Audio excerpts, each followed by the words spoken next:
of thought. What can we achieve when we put our minds to it? Well, discussing this idea with me is Kamy Lavanchy, founder of Transforming Lives. Welcome back, Kamy. Thanks for having me. So last time you were with us, we discussed the idea of powerful positive thinking. So let's kind of remind ourselves of this idea and give us an example of what a powerful positive thought is. Oh, sure. I am enough. I'm amazing. I look great today. I can do it. I can go on for a long time. Anything that is in the present moment, positive, is a powerful thought. That's a really great attitude to have. I kind of want to look at the phrase, sticks and stones will break my bones, but words will never hurt me. I mean, would you consider this phrase true? I mean, what kind of power do our words have? Sure. I guess that's twofold.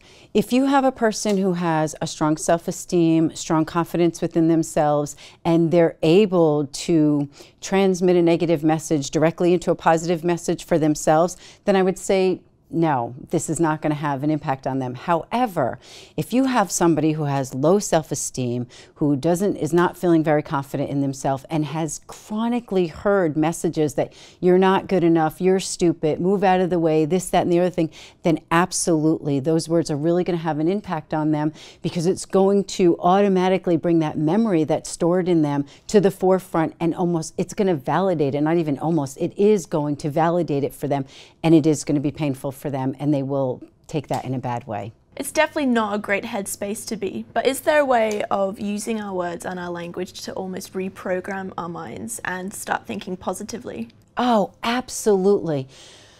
This is really interesting. Recently, I was doing some research and I actually found, it's called neurobrain training, and they can actually scientifically prove now on how our thoughts function in our brain and what they do for us. So for example, when we have positive thoughts, what we're doing is we're creating positive neurotransmitters within our brain.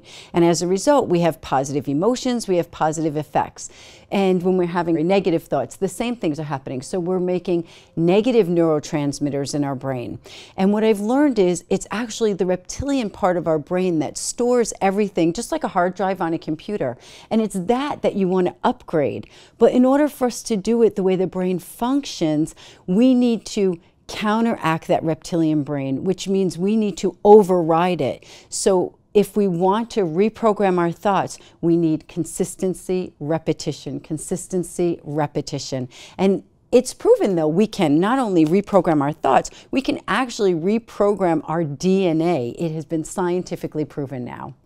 How would one start the process of reprogramming their thoughts then? Because sounds like a difficult thing to achieve. It actually is. The thing is, we know at some level that we need to change and we want to change.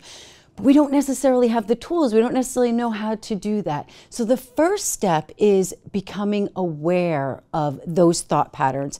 And one of the things that I do in my coaching program is I lead people through guided meditations that get into the subconscious, if you want, because the conscious mind's not giving that to us. I mean, if it was, things would be a lot easier, wouldn't it, on a regular basis?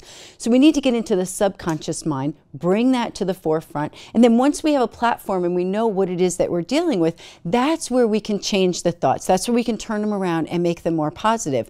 But then from there, there's another step. It's not just like, oh, okay, now I have these positive thoughts.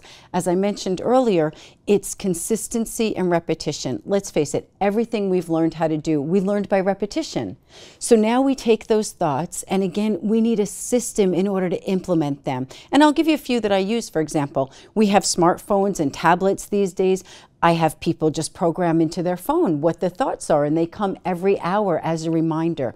So this is one way to help them reprogram the thoughts. You can put stickies all around your house or anywhere that you are, and every time you see a sticky, it makes you think of what the new thought is, and then you say the new thought to you. So after a while, what happens is the thought becomes a constant, and just like the negative thought did before. And what we believe about ourselves comes true. So the more we reprogram reprogram ourselves with these thoughts by having them around. We have to be constantly reminded. You know, let's look at TV, for example, and commercials. They're constantly out there shooting at us, right? It's the same thing. So we just need to reprogram in all different areas that we can in our lives, wherever we are, in the car, in the office, on our phones.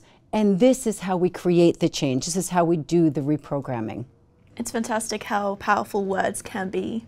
Thank you so much for coming today, Kamy. It's been a pleasure. Great, thanks for having me. That's all from Kamy and myself for now. Thanks for tuning in, and remember to keep clicking back to Dukascopy TV.